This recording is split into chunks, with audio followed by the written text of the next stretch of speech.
welcome back to another episode of Wholistic Conversations. I'm your host, Brittany, and today we have one of the best vegan restaurant owners with me today to have a really great conversation. And if you haven't tried out this restaurant called Life Bistro, if you're in Atlanta, if you are someone that's vegan, want to be vegan, want to try something new, you definitely have to go to Life Bistro, okay? And they sell my products, so you can support me and support our guests, you know. So help me welcome in Issa. Hey. Hey, what's up, Brittany? How you doing? I'm doing good. How you doing? I'm pretty good, just enjoying the summer, enjoying running my business. Life Bistro is 4 years in now. It's been, like 4.5 years? We opened in 2020. In the middle of the pandemic, like really at the beginning of the pandemic, February 2020. And we just happy to still be here today, and we're expanding. We got a lot of new projects on the way, a lot of new creations and recipes, menus, new brands, concepts on the way as well. So yeah, we're excited for what's to come. Okay, perfect. Yeah. And what made you want to start Life Bistro? Ooh, that's a good question. I really will just say that at the time, back in 2020, right before you really had like this huge boom in veganism and vegan restaurants popping up everywhere, Atlanta really didn't have a lot of vegan fine dining restaurants. You know, a lot of the vegan restaurants, especially the Black-owned ones, were takeout spots. So if you wanted to get some good vegan food like that tastes like your mom's cooking, or something like that, it was mostly to go. You go through a line, you get the food to go, you either eat it in your car or you got to go home and eat it at home. And we felt like there was a void of Black-owned vegan fine dining restaurants. And so I came up with the concept of Life Bistro. The whole theme is just all about making sure that the food that we provide to people is sustaining them and providing them with healthy lifestyles. And we don't want to serve death, so that's why everything we do is plant-based, no animal products at all, and that's why we call it Life Bistro. Okay, cool. Yeah. And how long you been vegan? I've been vegan for about 10 years, and honestly, I'm starting to get away from using that term just because I feel like it kind of boxes you in and it makes people have sort of a connotation around it. But I think it's still useful because it helps people understand, like they can identify right. They can identify with what vegan means. Right. But I think nowadays people are becoming flexitarians. People are trying out nights where they do meatless Monday, or they might just do it one day a week, or they might do a week fast where they sustain or they abstain away from any type of meat product. So. But, I stopped eating meat about 10 years ago, and for me, it was really a health thing. My grandfather died at the age of 43 years old from a brain aneurysm. He had hypertension, high blood pressure, and, I felt like I didn't want to end up just like him, so I decided to... How old were you at that time? Well, I wasn't born yet, so my grandfather was 43, my mom was only 10 years old, and so I never got a chance to meet him. But I've learned a lot about them, and I learned to kind of pay attention to that as I got older. So I decided in order to break up that pattern that I would go plant-based, and I've been doing it for 10 years. And I never looked back. Yeah. So where are you from? I'm from Atlanta, Georgia, born and raised. That's what's up. That's Southwest Atlanta. Actually, the same neighborhood that Life Bistro was in. So my mom still lives right up the street. She comes to the restaurant at least once a week. She's constantly bringing people there for lunch, showing them the spot. She's a really proud mom. She loves that neighborhood. She always had a dream that there would be a restaurant like that in her neighborhood. So for me to be the one that opened it, she's just ecstatic. Yeah. Wow. I know she's super proud of you. Yeah, she is. That's what's up. And you went back to the community where you were born. Exactly. And I think that's phenomenal. Yeah, like one of the things that is important to us is that we're providing healthy food in the food desert. And so if anybody doesn't know what a food desert is, it's basically a neighborhood that's really far away from grocery stores, farmers markets, healthy, fresh food. The stores that they might have are probably mostly convenience stores or only provide packaged foods or processed foods.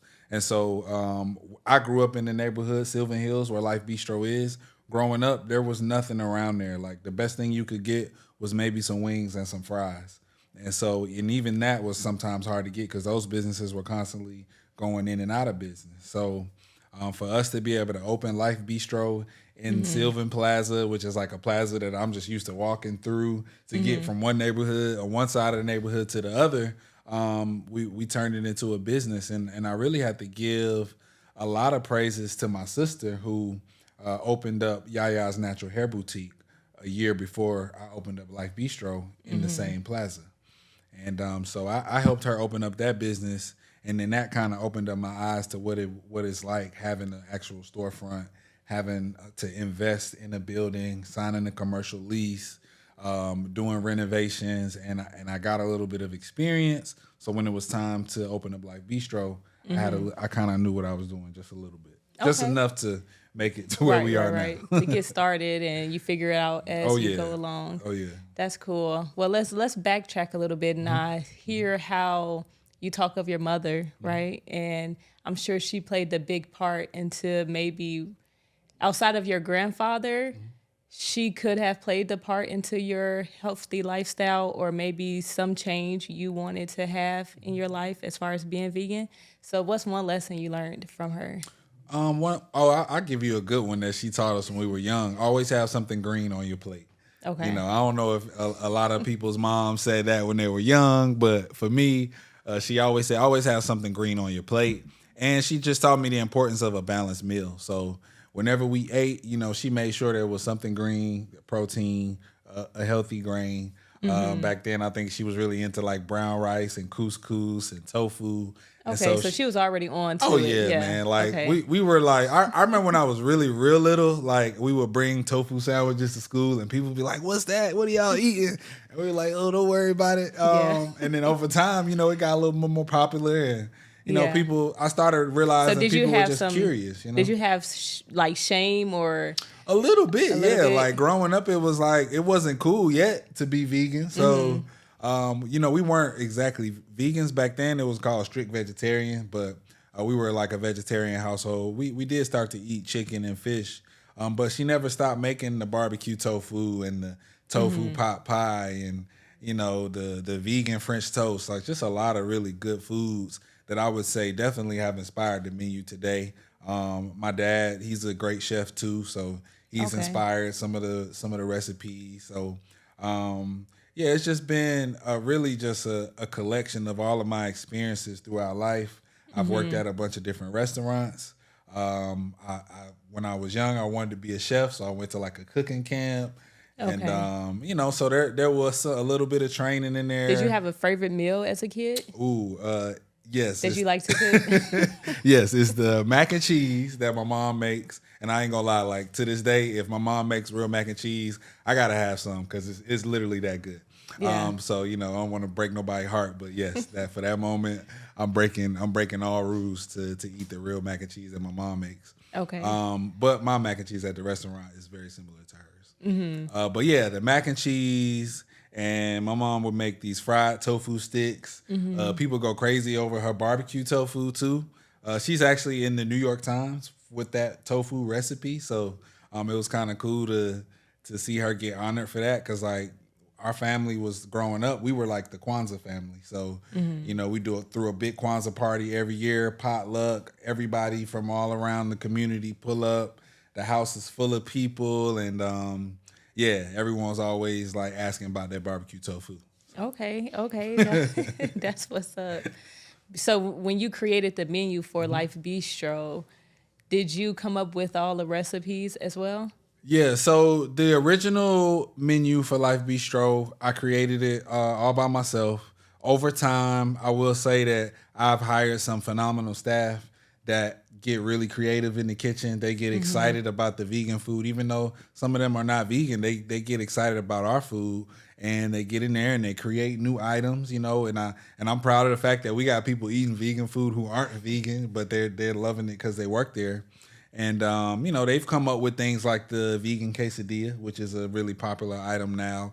The seafood rasta pasta, which is our number one dish That really was like a collaboration of a couple chefs in the Okay. kitchen, sort of putting it all together. Okay, wait. Now I have to say now the vegan rasta pasta, hands down, I get that every time. Okay, And I okay. can get it gluten free because I am gluten free. Okay. So that's my number one. Yeah. I really do enjoy Yeah, it. yeah. Sure. I noticed that whenever I see you in there, I always see the gluten-free rasta Right. pasta pop up, and Yeah. I'm surprised like how many people really care about the ingredients that they put in their food. So at Life Bistro, we have the rasta pasta with the wheat noodles, but we also, like you said, we carry the gluten-free chickpea noodles for an upcharge, and you won't believe how many people like are willing to pay the extra just to make sure that their food has the type of ingredients that they need in their food. And Right. so, So that's pretty popular, the gluten free option. man, Because sometimes I go, it'd be believe. like sold out. I'm like, dang. But we sometimes go I through don't. them noodles. I don't think that a lot of. Well, most restaurants don't cater to a gluten free diet. So I assumed it wasn't popular. Like, okay, it's not that many people asking about it, so they're not offering it. But you're saying that no, there are people that are Yes. buying gluten free. Yeah, believe it or not, I'm not sure if they're buying it because it's gluten free, or they might be buying the chickpea noodles because they're probably following Dr. Sebi's food diet of, not eating any wheat, but you can't eat chickpeas. And for that reason, I mean, we can barely keep it in stock. I mean, we've Right. had to constantly go up on the amount of gluten free noodles that we keep in the house. That's what's up. I'm excited about that. You're not by yourself with that one. Right. So. That makes me happy. I'm like, okay, Yeah. cool. When we opened up the spot, like, I didn't know. Like, I was like, okay, I know there's a lot of people that care about this stuff. And so we were like, in our fryers, we're going to use grapeseed oil instead of regular vegetable oil, which is way cheaper. And why? What's the benefits of using grapeseed oil? Yeah. So with the vegetable oil, it's typically made from soybeans. And that type of oil, it just doesn't, it has all types of free radicals that it creates when you eat it. And then, so the grapeseed oil is supposed to be more of an alkaline oil. It's an oil that's recommended by Dr. Sebi. And the whole oil thing, it's gotten real controversial. People are, now they're saying don't eat the seed oils, and it's just all Yeah, type it's of always something. stuff going on right now. But what I would say is we like the grapeseed oil because of the flavor that it provides to the food, and for the fact that we know that it is an alkaline oil. So that's the one that we use. It has a tremendous impact on the flavor of the food. We use spelt flour to batter everything. So there's no wheat in the house in terms of the flour that we use. Wait. I must say though, Yeah. spelt is gluten. It is a It's gluten. it's a you're natural right, gluten. you're It's right. not a processed gluten. That one but- is not gluten free. Yeah. There was a time where we would substitute and do chickpea flour. yeah. But it's sometimes our chefs will kind of do it like for people that they know, but it's kind of hard to maintain, and it's one of those things where we have to really check with the person to make sure that their allergy isn't real sensitive, because that flour can cross contaminate. So that's why we stopped selling the gluten free fried foods. But Because yeah. the greaser and then yes, okay, yes. that makes Once sense. the stuff gets into the grease and the Right. flour cross contaminates, and you're creating wet batters, and before you know it, you really can't even call it gluten free at that point. Yeah, that's real. Okay, so tell me something. Tell me a piece of advice your father told you. Okay, so Yes, I don't know you because we yeah. heard your mom. Now I want to hear about. your Okay, dad. so my dad, he's a street vendor in Philadelphia to this day. He's in his late 70s and he's still vending Afrocentric products, incense, oil, shea butter, and he's an amazing jeweler. And so growing up, I used to I would go to Philly and I would vend with him. I mean, at the age of 8 years old, I knew how to set the whole stand up by myself. I could watch it all day and come back. He'll come at the end of the day, help me load the truck back up, and we'd do it all over again the next day. And so doing that every summer, it really taught me, because he also used to take me to New York with him to get his merchandise. And so he would be like, okay, this is how you price your items. When you buy something, you want to always make sure you put a 500% markup on the item, because you want to make sure that you cover all of your expenses. And that's why a lot of businesses go out of business, because they don't understand how to track all of the spending that they're doing. Typically, 500% of your product costs markup will cover all of the other expenses that you have going on, but you really have to be in tune with your business and know everything that's going on. And as a restaurant owner, I mean, the expenses that we have are like, I could just make a long list. It's Right. literally this long. And we have to keep track of that, right? And so that basis kind of got us started. From there, I had to really track product costs and see how things started to increase during the pandemic. You know, I remember at one point, I mean, coconut milk, before the pandemic, we were paying like $45 a case for like 6 big cans of coconut milk, which is what we make the sauce for the Rasta pasta. And I think at the worst, it was like $101 for a case. So if you imagine, I mean, that's literally more than double the price Right. for one of our most important ingredients. So, and I really think, you know, we tried our best not to increase the prices. We've made small increases on the things that we just couldn't help it. But for the most part, we've really tried to absorb most of those costs for our customers and try to keep it reasonable. Because, you know, a lot of things people say is like vegan food is so expensive. Why is it so expensive? Right. And it's because of the ingredients. We go out of our way to provide our customers with ingredients that won't harm them. And and that's really important to us. Yeah. And I would like to know what's because as when you grow up, we all go through things, right? Right. There's some things you wish, I wish that was different growing up, right? I would say for me, one of the things that I wish was different in my childhood was I don't know, maybe I feel like I didn't have a safe space to really communicate and express how I felt to my parents, right? My parents were really cool, but with like serious stuff, I never felt like, I can go to them and tell them about this. So tell me about it. Like, what did you go through as a child that you wish, could have changed?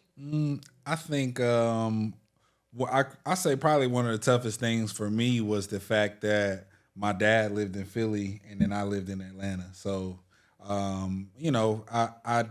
was lucky enough to have a stepdad that stepped in and he was a father figure to me and my sister. But there was still friction in the family and all type of arguing and, getting used to new parents and new siblings and things like that. But for me, I think definitely could have benefited from like spending more time with both of my biological parents. I think when you're young and you get in trouble for things, your parents, because you got the same DNA as them, when you go through certain things, they're going to recognize that in you and see that that's the same type of mistake that they made. So the way that they punish you or the way that they redirect your behavior is going to be a lot different just based on them understanding the behavior that they see. And I think sometimes step parents don't always understand what they're doing when they're disciplining a stepchild. And I think it's really important to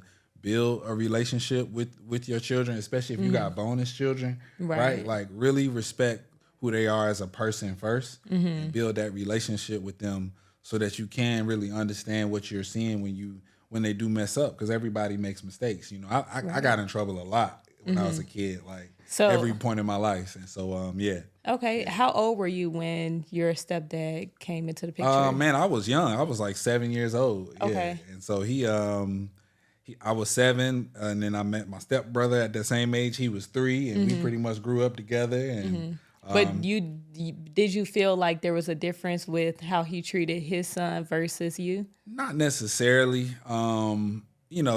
There might have been some subtle difference. Not anything that I picked up on, but I just remember he was just very stern.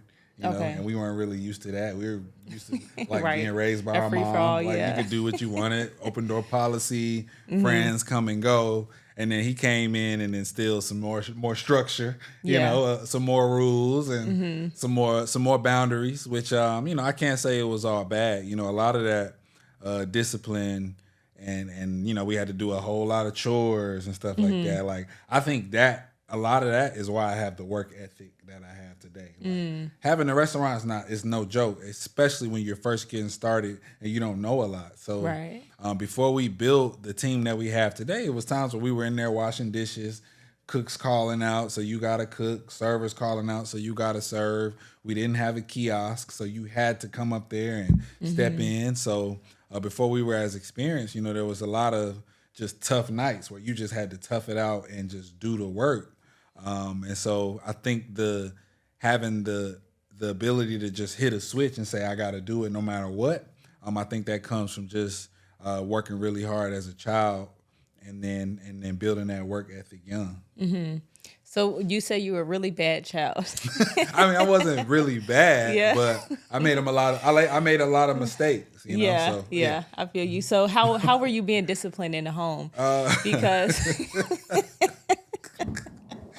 okay, Look, no, this is tough good. questions This is now. good. We getting in there. Go we ahead. got to get in there because this is a part of who you are, and this is what makes us who we are. Yeah. You know, I didn't enjoy getting disciplined at home. I'm not gonna lie to you. It was, I was always thinking like, we got whippings, right? Yeah. And that was the worst thing because I'm just like, why can't we just talk about it? Like, right. But I'm not even gonna lie. Like, I used to hate the talks. Oh God, just whoop me already. Oh no. The talks used to be so long. I was like, this is the worst punishment. Yeah. Eventually, I was like, I'll take the whooping if it was ever a choice. Seriously? Oh my gosh. Because the talks were just so long, man. I remember, but I do remember, like when you were a boy.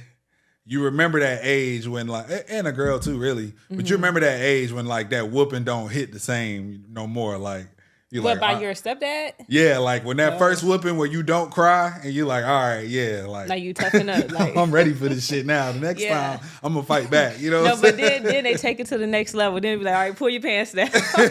Yeah, and then it just get worse. They were like, right, and then they're like, all right, I'm gonna just keep going until you cry. Right.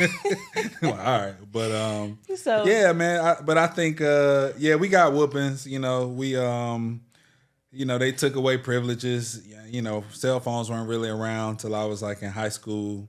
Mm-hmm. But at that time, they would like take your phone away. Right. My parents, they would try to punish us, but yeah. They But knew you they felt couldn't like really... you needed the discipline, you needed the whippings to make you. Honestly, I don't think I needed the whoopings because every time I got a whooping, it really just made me resent the person that was whooping me.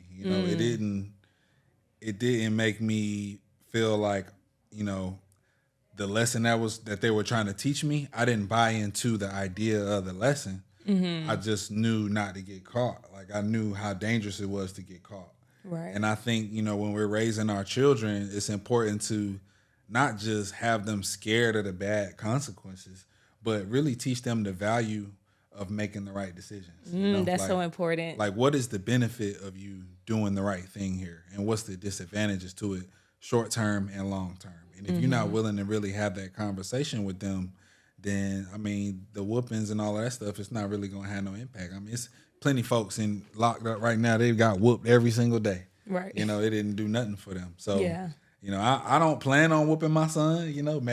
I don't know what's gonna happen when he start acting crazy. If he start acting like me when I was a kid, he might have to get a whooping. But as of now, I don't plan on whooping. I think just building a relationship with him where he trusts me, and really just teaching them those values at an early age. That's gonna be my parenting philosophy. Okay, I like that, and I think it's very important to hint on that idea that you don't know how to make a right decision as a child. You really have to be taught that. Come on now. So then it's like common sense not that common. So the adult think, no, you know better. Exactly. But as a kid, you really don't know better, So I think that's really important to emphasize that part that we have to teach the children how to make good decisions and not just discipline them for making the wrong decision. And I've worked in the youth development field for a long time, and that's primarily what I've been doing since before I got into the food industry. And one of the things that we always say is that whenever a child exhibits some sort of behavior, they're communicating something to you. They don't have the highly developed vocabulary that adults have, so they can't always articulate what they're trying to say and what they feel emotionally. Yeah. But if you pay attention to the behavior is communicating something to us as adults, and it's important for us to be able to interpret that behavior and understand what it is that they're trying to say. Yeah. And so you're a father now, I'm a father now. Yeah. right? Yes. Okay. Brand new. He's not even 3 months old yet. Okay, so I'm going to talk about that. I always enjoyed the idea of knowing the father's perspective of the birthing and the pregnancy, because I know Yeah. you are. I don't know if the mother, is she vegan as well? No, she's not vegan. I've tried, but Yeah, to no to for no avail. sure. Yeah. But she does enjoy vegan food, and she loves the food at the restaurant. Okay. And did you all have a home birth or hospital birth? Yeah, we had a home birth. We were Okay. blessed enough to have a midwife, Mama Saran, and she not only delivered our son, but she was my mom's midwife when she had me. Wow. And so, and a Wow. lot of So your mom had a home birth too? oh yeah, my mom had a Oh, home. wow, I that's was beautiful. born at home Yeah. in the same neighborhood where the restaurant is, oddly enough. And yeah, we were really lucky to be able to just kind of keep the tradition with the same midwife. I know she has tons of experience, and she's delivered like a bunch of my friends growing up, and Yeah. a lot of people in the Atlanta community. If you ask around the people that have had home births, they probably know her. And then she's delivered like a lot of celebrities' kids too. I think she delivered CeeLo's kids and Erykah Badu and Andre's child. So she's very she's deep in the community. And yeah, we were really proud that we were glad we could afford it too. For sure. But yeah, Yeah. it was cool to be able to do that and have that experience at home. Yeah, where she Yeah. could, and she was really able to control the environment how she wanted it. We were supposed to do the water birth, but my son, he came so fast. They were like, "Move, get out the way! Don't like move that Yeah. that tub. We ain't got time for that. Yeah. He coming right now." So. Yeah, it got a little intense, but yeah, he came and it was cool. It was a blessing. So did you and the mother decide together, or did you influence her, say, hey, I think we should do a home birth, or did she come to you? Yeah, I think so. That's something I've always wanted, and I feel like before she ever got pregnant, that was one of the things she said she wanted to do as well. So Okay. luckily, we were already on the same page with that. Right. And I think a lot of people don't realize that as a parent, there's so many things that y'all have to come together on. And I didn't realize that until like a few weeks after my son was born. And then like the doctors are coming to you like, do you want to do this? Do you want to do that? And so y'all really gotta talk. You really gotta know the person you having a child with, man. Because if y'all don't agree, then what you gonna do? And if it's something that's extremely important to you and you don't have any control over that, you gotta wonder how that's going to affect you and how that's going to affect your family moving forward. So I just urge everybody to talk, had those conversations before the baby comes, and that's going to create a lot of peace in your life. Yeah. For sure. Yep. So the birthing experience is, nobody can prepare you for that. You can learn and read all you want, but until you're doing it, it's a whole different experience. So what do you think was your role as the father during the birthing experience? Man, that's such a good question. I think my role was really just to create some stability and some calmness in the room. I think it would have been easy for everybody to sort of start panicking and to provide that strength. They taught us how to do these things called hip squeezes in the pregnancy class, and it's basically where you like put pressure on their hip so that it relieves some of the tension from the contractions. And so, I was doing that, and that took a lot of strength. And I remember she was like squeezing my hand, almost broke my wrist. But I think just the presence, man, like you could never underestimate the presence of having that father around, and just being there to be a protector and being there to be there to provide guidance and leadership. When they're starting to make decisions and trying to figure out what to do. Sometimes you have to be the one to step in and say, "Nah, we got to do this right now, y'all, in this time." Right. And so I felt like that was my role, and I was just glad that I got to really watch him come out of the womb. Like that was the craziest thing. I wasn't as grossed out as I thought I was gonna be.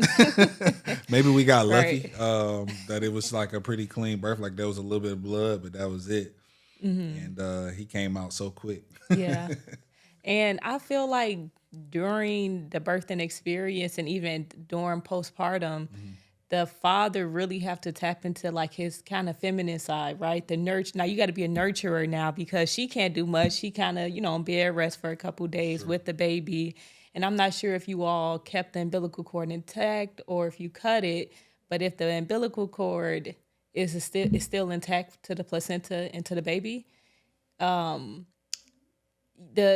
baby can't move, so the mother has to stay with the baby. So the father really have to play the role of the cooking and the cleaning and making sure everything is together. So how did you do with that role of the postpartum? Well, yeah. So I basically was cooking every day. Now, in the beginning, we were lucky enough that she had a close friend that stayed with us for about 2 weeks. Okay. And then she cooked some meals, and pretty much all of our family members cooked meals. My mom came through, brought some food. Her mom came through, cooked some food, and then I was just cooking every single day. I cooked a lot of beans during that time. That's all I could tell you. Every night I had a different pot of beans. Yeah. I was messing with a lot of soups and stuff like that. Just trying to get like large pots of food that we could just eat on the go. Plus, that was the kind of food that was recommended for her when she first had the delivery of the baby. But yeah, it was just a lot of taking care. Like, just had to imagine, we're in a 2-level townhouse, so she's upstairs. She can't come downstairs. She can't walk down the steps. So you're having to provide everything for her. And, I really took pride in that. I'm going to make sure she got the best food. I'm going to make sure she got all type of crazy nutrition, so that the baby's healthy. And, I got like I be on like TikTok and Instagram on the ATL vegan page. So I'm like trying all these new recipes. I'm posting videos. Yeah. Like I had took some time away from work. So I was really able to focus in on my family for about 6 weeks. Okay. And that was just an incredible experience to just, really be able to just spend time and, stay up late and, like my child's mother, she'll just kind of leave me with him at night, and then we'll just bond. We'll hang out all night. Yeah. And just, he'll get up every couple hours. He'll stay up a little bit. He'll eat, go back to sleep. And man, it's the best times of my lives. What the elders tell me is that it goes by quick. So I'm just trying to soak it all in, Yeah. Yeah. I think that's a beautiful thing, becoming a father and taking on that responsibility of like, wow, I have to raise this child, and it's a son, right? So I feel like for a father, that's even more responsibility to a degree, though, because What were you about to say? I was about to say to a degree, because daughters require another level of like, or it's probably the same level. Who knows? Yeah, I don't know. The jury's still out on that one. Yeah. But yeah, I mean, I guess, when you think about a young woman, the main thing I think about is just protection and making sure that she's safe. But we're living in a world now where you gotta treat the young boys the same way. We gotta make sure they're protected and make sure there's no predators around them, and make sure that we're doing everything that we can to make sure that they have high self-esteem, so that they know that they're loved, and that we build positive relationships with them so that they feel comfortable speaking to us. Right? Because those are the kids that predators target, the ones who don't have good relationships with their parents. They try to separate them from their parents and things of that nature. So, yes, in times like this, it's very, very important for us to talk to our children and make sure that we help them understand what it means to be safe out here. Wow. Yeah. Yeah. We need that more than ever, for sure. Yeah. And that's one of my goals as a parent. Like, I just want my daughters to be able to come and talk to me whenever there's anything happening, whether it's good or bad. Like, even now, as the kids get older, they get a little bit more sneakier. Okay, so, I'll get ready for that. So, one. like, there was like one time, what did my daughter do? Like one time I could remember right off the top of my head, she was in her room. The youngest was asleep already. And then I was like, something told me, like, let me go in there and check on her. So I go in there and check on her. As I'm walking to the room, I hear like noises. I'm like, wait, what's going on? I go in there, she under the cover with the tablet. So I'm just like, now you don't supposed to do that, And my daughter is so good because I apologize to my kids. So if I react in not the best way to them, it's like, hey, how I talked to you earlier, I apologize for that. That was not right of me. Okay. So my daughter do the same thing. She was like, yeah, Mimi, I'm sorry that, I was on my tablet. I won't do that again, So I was like. She knew. Like, she knew she was wrong. She knows she is wrong, so we definitely have to keep an eye on our children and make sure they have a safe environment to come and talk to you about anything, Yeah, like I think we should be raising children that want to make us proud. Mm-hmm. As long as we focus on that, eventually we'll be all right. We'll be able to let them go and go out into this world. I mean, that's kind of scary. I know who I was at 18 and all the bad decisions I made and all the trouble I got into, but I strongly believe that we can do better by them. Yeah.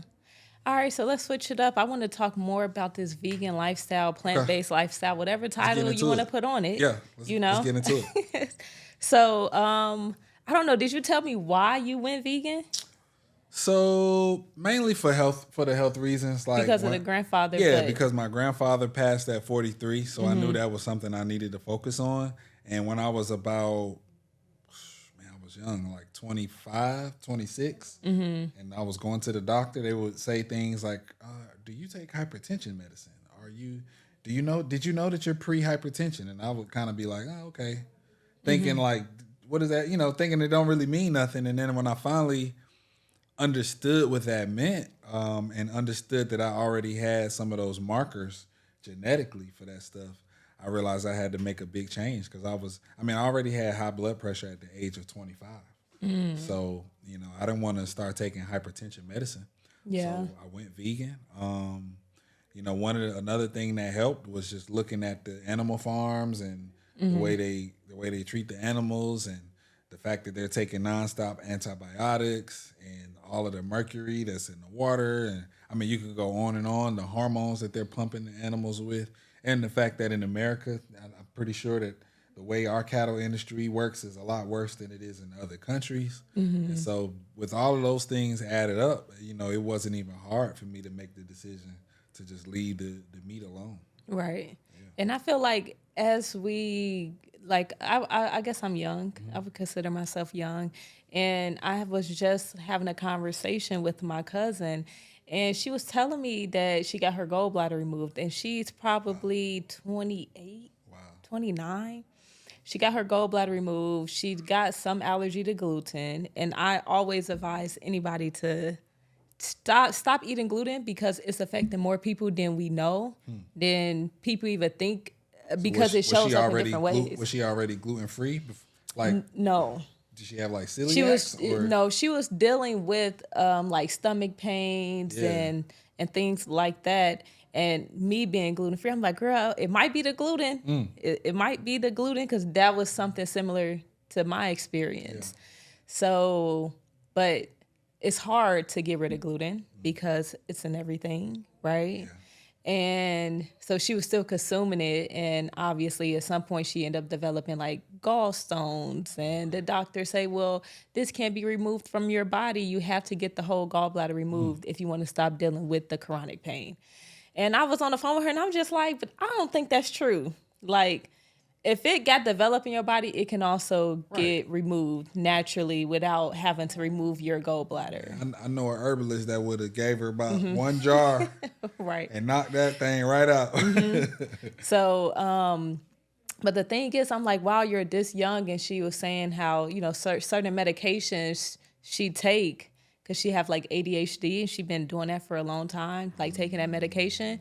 That now when she take it with her gallbladder removed, she got to run to the bathroom. Wow. So, and I'm just like, you should not be experiencing this. And I wonder if all the medication had an impact on her gallbladder as well. Mm-hmm. Yeah. ADHD. I mean, what she's probably taking Adderall. or something like that. Yeah, we still studying the long term effects of all these pharmaceutical drugs that weren't around when we were young. Right. And you remember that Adderall drug has changed over the years. You know, I remember when we were young, they were giving them something else, Ritalin.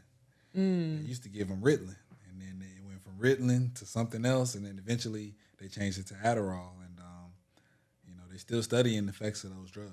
Yeah, yeah. And so, okay, so your grandfather, and then you seen how the animals were being treated and all of that. Right. So you transitioned into a vegan diet. What was some of the benefits that you noticed? Oh man, immediately, like all this right here just like kind of went away. Like I ain't really You had noticed. acne? Not acne, but I was a little heavy. Like I was getting a little neck fat and all of this Like a stuff, double and chin. it all just double chin, the whole thing. Big gut, all of that, and it just all just kind of went away as soon as I changed my diet. And some of the other benefits is it definitely has helped with my blood pressure, and just feeling lighter, able to get up in the morning. I feel like I sleep better. And then I'll be honest, like you're gonna use the bathroom way more, so you're not holding on to as many meals at one time.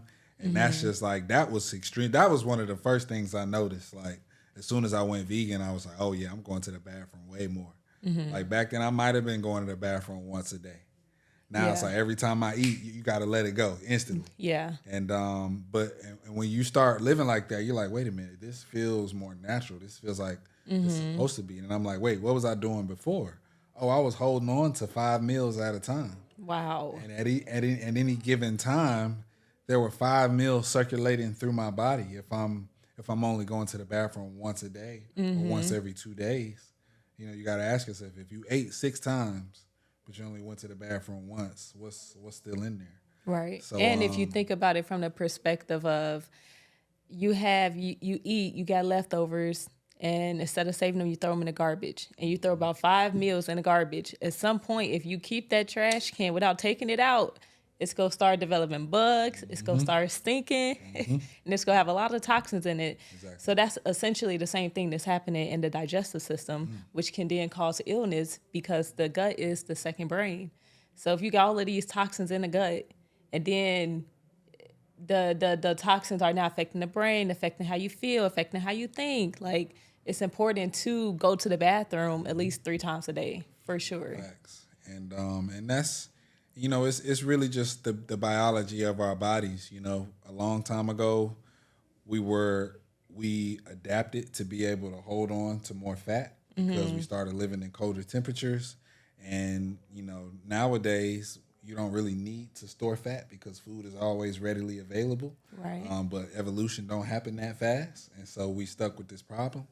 But all we got to do is watch the way we eat, and we can change that. And making sure that we exercise too. I think it's, a lot of us in the vegan community, we neglecting exercise. That's, we really need to talk about that.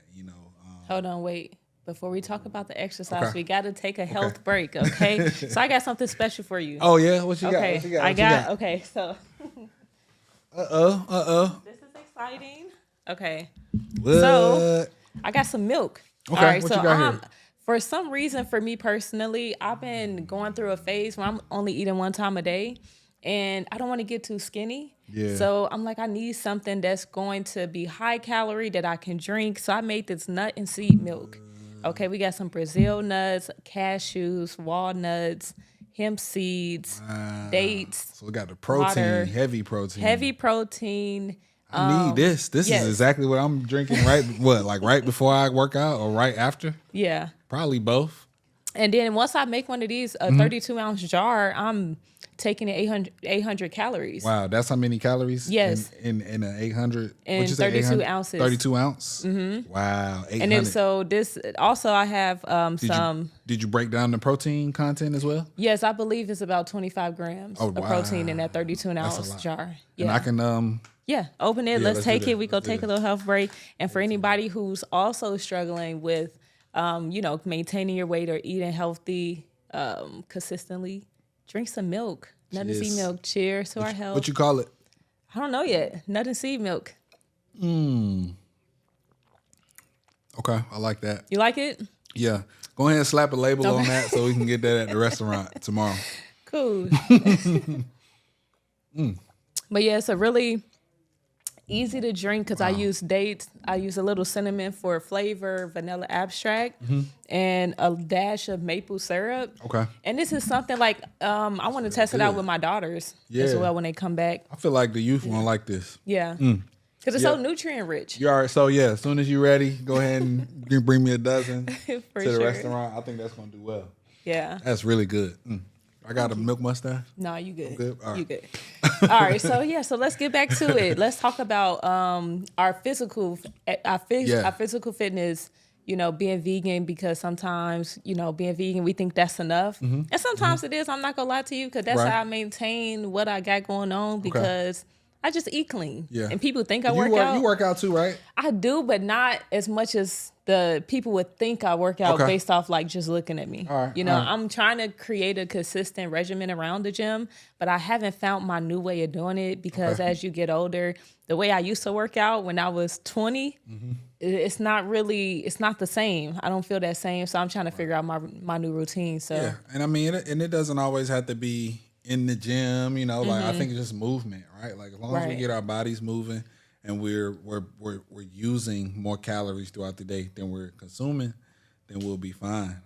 But yeah, we got to stop ignoring exercise. You know, people are thinking that they can only rely on healthy eating, but the truth of the matter is there's still a lot of mixed information out here about the food, and so a lot of people are on a vegan diet, but they're not even eating balanced meals. You know, they're going extremely heavy on the carbs. They're missing out on protein. They're missing out on fruits, vegetables, fiber, and they're missing out on the healthy fats and the omega-3s, just because they're not understanding how to build a complete meal and how to build complete proteins, understanding what types of foods have all of the amino acids like quinoa or sea moss and things like that. But you gotta really study, and then you have to understand that there's always new information constantly coming out. So, you know, with that being said, I think like you can't neglect exercise. Like we got to get our bodies moving. I moved away from weights about a year ago, and now I do 90% calisthenics and 10% weighted calisthenics, and then a little bit of cardio in between. And you know, I feel like that's a lot more sustainable for me than continuing to try to like increase the amount of weights and iron that I'm using, and you know that creates lactic acid in your body, which can create all types of toxins and problems. Lifting too much weights can do that, so that's why I switched over to calisthenics. And I mean, I really enjoy it. Like I feel like I've seen gains, results. I've gotten a lot stronger, and really with just using my own body weight. right. Yeah. And what are some supplements you take on a day-to-day basis, if any? Ooh, I'm not really big on the supplements like that. Like I really try to just make sure that whatever macronutrients or micronutrients I need, that it's in the types of food that I'm consuming. There are a few herbs that I really like. I gotta get my sea moss in every day. I usually take the capsules just because it's easier for me. And then another herb that I take is willow bark. That's just a natural pain reliever. Okay. Just because I had an accident once, and sometimes I get neck and shoulder pain. And usually whenever I take it, it literally just makes all my pain go away overnight. And right now I've been pain free for about a year now. Fingers crossed that it stays that way. But that's just, I think, come from movement and taking some of those herbs. Another herb I like to take, the ashwagandha. And what's another good herb that I like to take? I mean, I pretty much the lotus flower. You know, shout out to LifeWave. He pretty much hooks me up with herbs. Like anytime I'm like looking for anything, I tell him like, "Yo, what you got for this? What you got for that?" He's going in his bag and he finding something for me. So he's a master herbalist. He's doing his thing out here in Atlanta. You know, he's working with all the celebrities, but that's not really what he holds the most important. He just feels like he was sent here to heal people, and I respect that. And Yeah. yeah, like his herbs really are the truth. He got the real deal. Okay. That's great to hear. You might need to come on a podcast. You gotta put in a good word. Yeah, I got you. you. Know? Yeah, if you don't already got his number, I'll send it to you. For sure. Definitely. You Yeah. know, we need more. We need as much information on the podcast so people can get better and realize that it's a journey. Absolutely. Right. Absolutely. So that's why I have you on here today to just share your journey, how you got started, where are you from? You know, get to know Issa. Yeah. So what is something? Do you have any fears? Ooh, do I have any fears? I fear falling off. Because even when you say that, though, I think as like I'm a successful business owner, but then you have that thought in the back of your mind, like, will this last? You know what I'm saying? And I'm finally overcoming that thought and like, no, this is here to stay. CMOS. It's not a trend, right? It's actually something people incorporate into their diet, into their lifestyle every day. It's actually getting more popular, right, as the time going on instead of, decreasing. So I was like, no, this is something that is sustainable. And the more I meet people in this field that's been selling health products for 20 plus years, I'm like, oh yeah, like this is really a thing. So when you said that, I'm like, we all can have that. And you got some quality products, and I'm glad you brought that up because,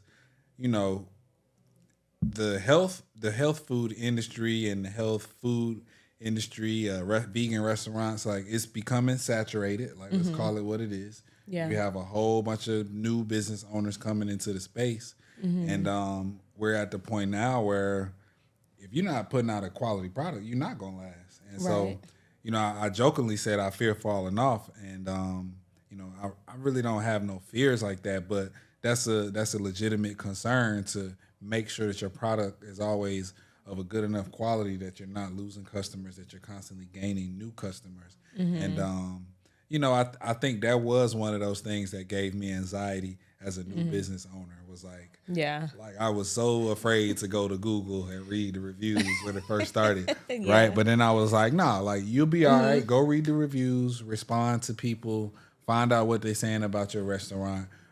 Go back to work, tweak the things that, are reoccurring so that you're not making the same mistakes. And, just giving yourself grace. Like, people out here, they expect you to be perfect every day, all day, all the time. And then, and I think I was being real hard on myself in the beginning of having the restaurant. That was real stressful for me. For anyone to leave a one bad review like that, really, like, right. I would be like down in the dumps for like 3 days. Like, yo, it was like somebody left a 1 star. Like that hurt. But one thing I noticed was that if we just tried, like if we took the feedback and said, all right, let's make this a thing. Okay, we're the servers are forgetting to put silverware inside the bags. Let's come up with a system so that they never forget that. Let's go ahead and put all the silverware in all the bags before the orders even go out. And just constantly coming up with systems like that so that we are solving problems. And as the CEO of my company, that's my job. My job is to come up with creative solutions to problems. It's not to do the day-to-day. It's not to cook. And it's not to constantly be in the restaurant, but it's to constantly solve the problems that my staff have. And that's what they expect of me. Right. When they come to me, they know they're not coming to me for no reason. They're coming to me because it's a problem that they can't solve. And so I got to constantly be coming up with new systems, new strategies. There is no blueprint for how to run a life bistro, right? Like I feel like, like it's funny. Sometimes people will come to our restaurant and they'll mention another restaurant. Like when I go to this restaurant, it's like this. When I go to this restaurant, I'm like, I'm sorry, but this is not that restaurant. Like we doing things a lot different. We have different types of ingredients here. We're providing something that really has never been done ever before in history, which is have a vegan fine dining restaurant that's Black owned in the hood, in the middle of a food desert, right? Like Sylvan Hills is the highest crime rate area in the city of Atlanta. Wow. And we have a successful vegan restaurant in that neighborhood. And I must say, when you say that, I remember one time I went to a vegan restaurant on the West End. They don't exist anymore. Yeah, I think I know what But you're talking about. they were in the hood, right? Yeah, I know exactly. But Yep. I came outside one day and somebody was in my car, like going through all my stuff. And I'm like, oh my no. God, somebody's really going through my car right now. So for you to say you're in a place that has a high crime rate, but I never, as many times as I've been to your restaurant, Yeah. I never felt unsafe. Yeah. You know? And that's funny you say that, because on paper it is the highest crime area neighborhood in the city of Atlanta, but I grew up in that neighborhood and I didn't see a lot of that stuff. I mean, I don't know if it's just because, you know, we all looked out for each other, or if they're picking on the people that are new in the neighborhood, or what. Right. But you know, I also feel like, you know, people in the neighborhood, they respect what we doing. You know, they see me and my business partner Brent, like they see two young black men trying to do something positive, and they don't want to get in the way of that. You know, like they might got their own little business that going on that they're working on that may be on the up and up. It may not. Right. I don't even ask no questions. But they kind of get out of our way and let us serve our community the way we should. And I think it takes that kind of courage to be able to change a neighborhood. Because since we've opened up Yaya's Natural Hair Boutique, which is my sister's salon, and since we've opened up Life Bistro, there have been 5 other new businesses that have opened in that plaza.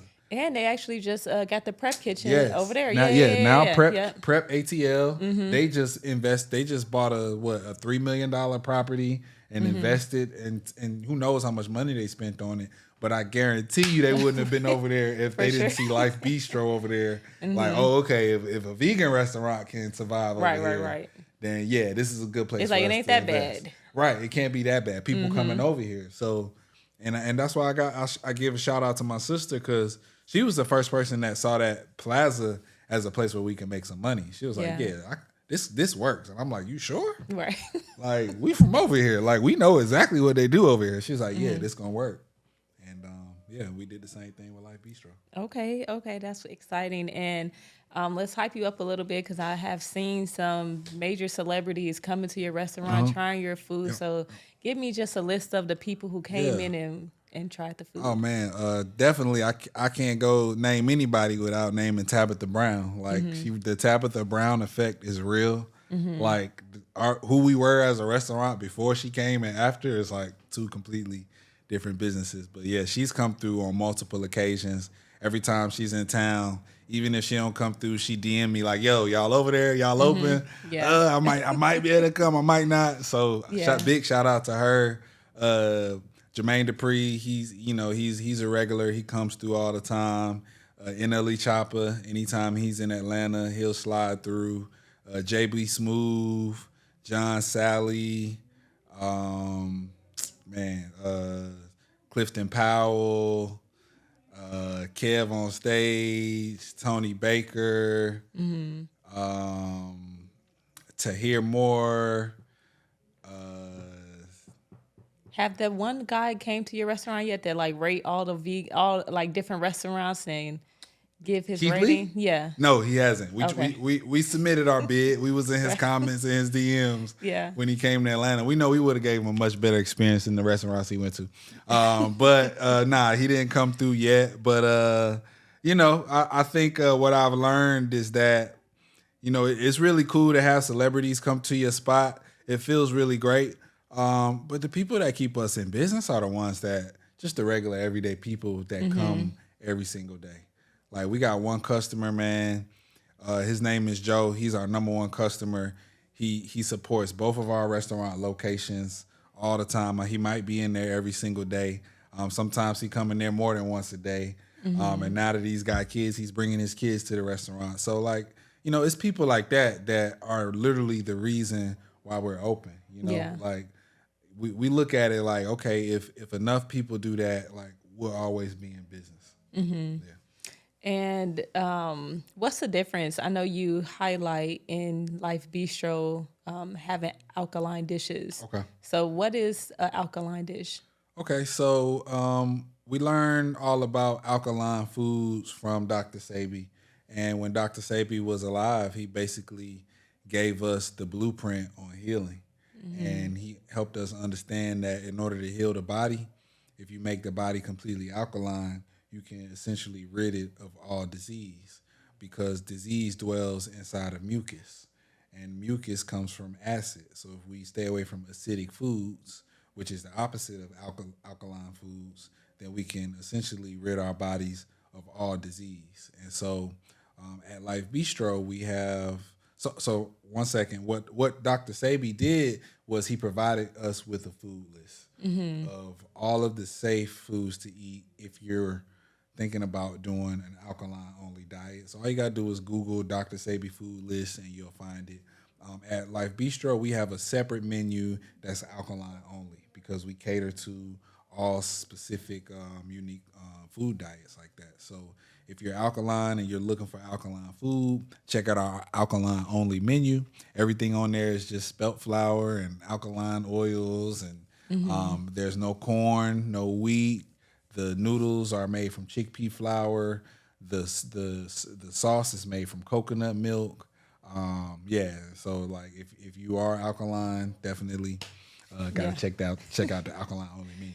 Okay, and how do you feel growing the restaurant, right? Now you had 2 locations or you got 3? So we're currently at 2 locations. So we Okay. have Life Bistro, and then which is our main location on Sylvan Road, our flagship, which has been there for 4 years. Which I got to give you the whole spiel. We have a full dining room, live music every Friday, and brunch every weekend. And we also activate on special events like Mother's Day. Our other location is Life Bistro to go. It's a ghost kitchen concept, to go only and delivery only, out of a ghost kitchen in Buckhead on Piedmont Road. And then and we're actually going to be opening up a second concept outside of that same location of an Asian fusion vegan restaurant called Stir Crazy. And so we're really excited about that. We're also going to be adding our 3rd location towards the end of this year at a food hall called Terminal South over in Peoplestown. So if you know where the old Turner Field Stadium is, it's right over there. They're building a new bus line that's going to have its own lane, and it's going to be a straight shot from downtown, and Terminal South is going to be the last stop of the bus. It's going to be a way to connect the students down in Georgia State to the stadium and to some other activities over there. It's on the belt line. We're really excited about that project. And then after that, we're looking out of state, So Okay.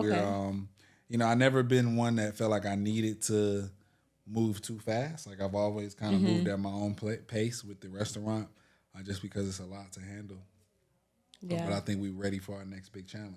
Okay, so that's really good. It must be doing really good for you to be able to expand and continue to grow and touch different neighborhoods and provide this amazing vegan food to the communities. Yeah. Okay, and before we get out of here, I ask each guest the same question. Okay. What's one piece of advice you'd like to share to the world? One piece of advice. I should have thought about this before I came. One piece of advice I would share with everyone is to, it may be coming in 2 parts. Okay. But the first one is to really think about your planning. Okay? And the reason why I say that is a lot of people, they kind of know what they want, but their goals aren't really clear. And so if your goals aren't crystal clear for you, it's going to be really hard for anyone else to support your vision. So if you have a new idea, if you have a new invention, a new business, make sure you can explain your business in 1 sentence, right? In 3 parts, 3 bullets at the most, right? If you got to say more than that, it's too complicated, and you already lost me. So make sure that it's very clear what your business idea is, and the same thing with your goals. Like, make sure your goals are very clear. I knew what I wanted with Life Bistro. I knew I wanted a vegan fine dining restaurant, and I wanted to be able to serve my people. And then we ended up putting it in Sylvan Hills. And then once you do have that goal set in mind, now you need to be very strategic about coming up with the steps for how you're going to get there, right? I used to have a friend that used to always say, I want to get in real estate. And I used to be like, okay, that's cool. Like, so how you going to do it? He'd be like, I don't know. I'm just getting real estate. And I'm like, all right, well, are you saving money? Like, no, not really. Okay, well, like, are you working at a real estate firm where you can build relationships? Are you mentoring with somebody? Like, what small steps are you taking right now that's going to put you in position to get to where you're trying to go? And that's really what the second piece of advice is make sure that you're taking small steps to get towards your goal. And so for me, the small steps I took towards getting Life Bistro was 6 years ago when I was attending the Atlanta indie market selling cold pressed juices. And I didn't have a restaurant. I didn't have a storefront. All I had was a little $1,000 juicer that I bought. And that was my foot into the game. And literally, I can tell you a story how that first opportunity of vending at Atlanta indie market for $50, and I brought 5 juices out there. That led to me one day having Life Bistro, and we're in the process of adding our third location. So start small. Don't get too paralyzed on feeling like you need to have everything fully baked out, right? Get your minimum viable product, something that you know is going to work, something that you can start with today. Put it out there. Don't think too hard about it. The people going to tell you how to fix your product, right? Like Life Bistro, when we first opened, it wasn't nothing like what it is today, right? Like they were eating us up, but we weren't scared. We was like, we know what we got. We know we got some good food, and we know how to cook, and we know we're going to keep serving this. And so we just kept at it. We kept at it. Yeah. And it worked. That's so amazing to hear. And I think it's very profound that people take that piece of advice and really implement it in their life, because you don't have to start off all big and grand. Just start off small. And those small pieces build up every day. And now you're like way better than you were last week because you incorporated one small thing into helping you reach that goal that you have. And because in today's world, everybody want it fast, you know? Like somebody was just telling me like, why haven't you joined this mentorship program? And I'm like, I'm not about to pay somebody $10,000 to teach me stuff. And the goal is to 10x my business in the next year. It sounds good, but I'm like, I enjoy the process. I want it to happen over time. I don't want something too fast, because I feel like if it happened fast, it can go away fast. And who knows, like, I don't know. That's just my perspective. So I enjoy doing things, you know, task by task, day by day, and making sure that I'm doing the best that I could to reach the goal that I set for myself. So that's a really good piece of advice for sure. Yeah, and what's your sign? When is your birthday? I'm Aquarius, February 1st. Okay. Yeah. I don't know too much. What's yours? I'm a Virgo. Okay. Yeah, my mom's a Virgo. Y'all so interesting people. Yeah. In a good way. In a good way, obviously. Yeah, my sure. child's mother's a Virgo too. So I'm surrounded by Virgos right now. Okay, yeah, because we cool. We cool. They're good people. They got good hearts. Yeah. Okay, well, no, thank you so much for coming in today. You know, it was a good time. We can high five it, you know. Boom. We're going to close this episode out. So thank you all for tuning in to Wholistic Conversations. Make sure that you like, comment, subscribe. Tell us what you took away from today's episode. And I'm excited to see you all again next time. Peace out. It's Brittany. And let the people know where they can find you. Y'all can find me at on Instagram, ATL_vegan. You can follow the restaurant at Life Bistro ATL. And you can check out all of the information about all of our locations at lifebistroatl.com. Peace out.